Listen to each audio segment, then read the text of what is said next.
Welcome, ladies and gentlemen, across all platforms to Menji Speaks. So here we are, the year 2019, and when it comes to films and adaptations based on known properties, we've certainly come a long way. Why, if I were to tell someone in the early 2000s that not only would comic book-based movies be some of the most well-received movies ever made, but that they would even be up for multiple Oscars, including Best Picture, you'd have laughed me right out of the Jamba Juice.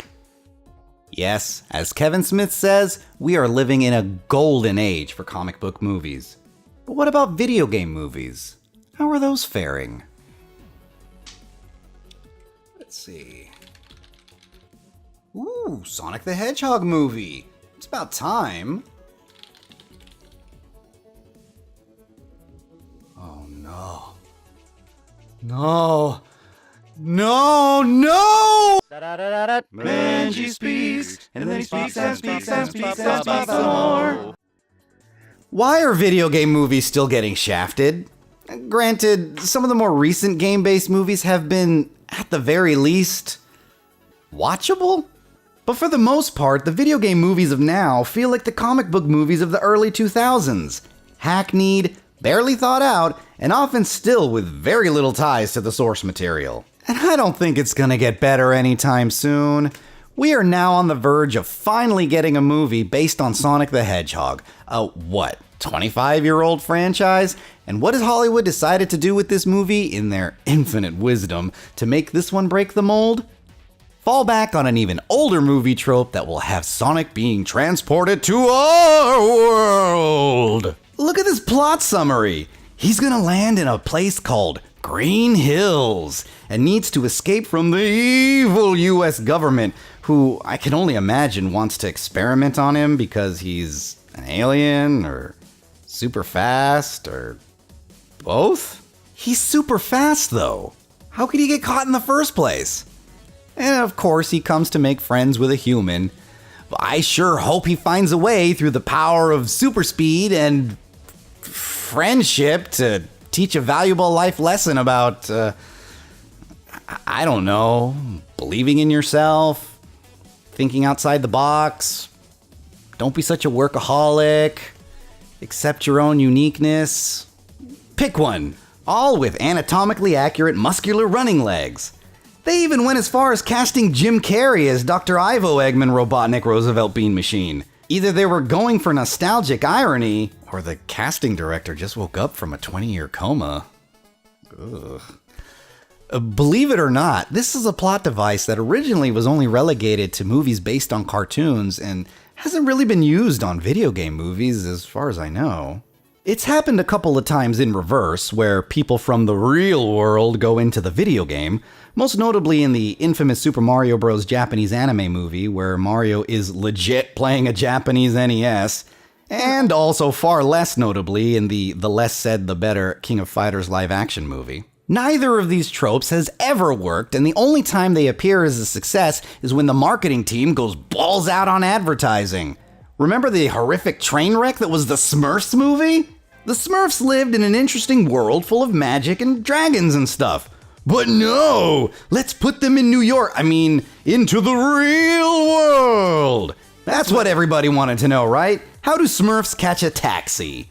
Then there's the even far less memorable Fat Albert movie, which, softball Bill Cosby jokes aside, has the cast of the real cartoon of Fat Albert come into the real world because a girl cries on her remote control? Oh, and what about when Rocky and Bullwinkle came to the real world because of movie contract? Wasn't that movie a great success? No, the zany and pun-filled world of Moose and Squirrel isn't interesting enough. We want to see Judge Whoopi Goldberg geek out over them. The oldest known example of this that I can think of is when He-Man came to the real world in a movie that they couldn't even bother to call He-Man, because they thought that Masters of the Universe was a much more broadly appealing title. Never mind the fact that He-Man was one of the biggest things on the planet at the time, but nope, we need He-Man and second-rate Orko here to deal with the problems of American teenagers. And were any of these movies successes? No. So why are we still digging this hole then? Who honestly thinks that this is going to be a good idea this time?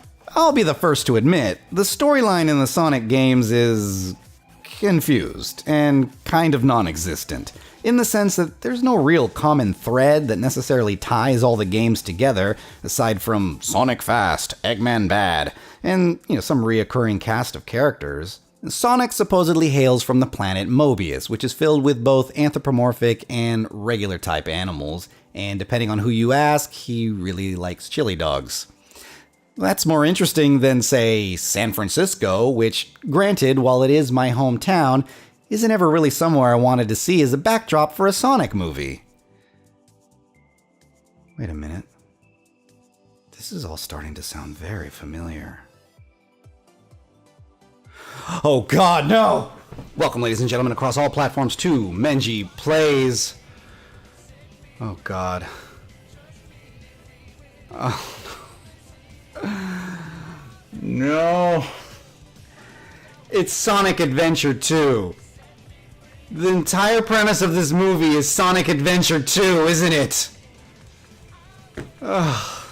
This is without even mentioning the clear changes to Sonic's art style, because we have to see him look a bit more anatomically correct, right? Love it or hate it, I think we can all at least agree that the Sonic franchise does boast its own unique art style. Why are movie producers so scared of keeping a movie even visually true to its source material? I thought the Marvel movies had helped us finally move past this mentality. I think it's perfectly conceivable that we could create an original Sonic the Hedgehog movie without completely reinventing everything about it, especially given the track record of movies of this sort. Angry Birds showed this to be true. I never actually watched it, but even just from the trailers I could tell that it would at least be a decent movie, with the only real difference being that they had legs. I guarantee you there was someone out there who thought, I got it! What if we bring the Angry Birds to the real world? Can't you just imagine them going to Starbucks, getting into a rap battle with some street youths? Imagine the possibilities! Look, I don't normally like to jump on board the let's crap on a movie before the trailer's even been released train. It's cynical and too easy. But when a new movie reeks of the turds of the past, what am I supposed to think? Give it a chance? Movies no longer cost give it a chance prices. Maybe in 1995 I would have given it a chance, but not now. I'm spending my hard-earned money elsewhere. The rest of you, keep on running and jumping.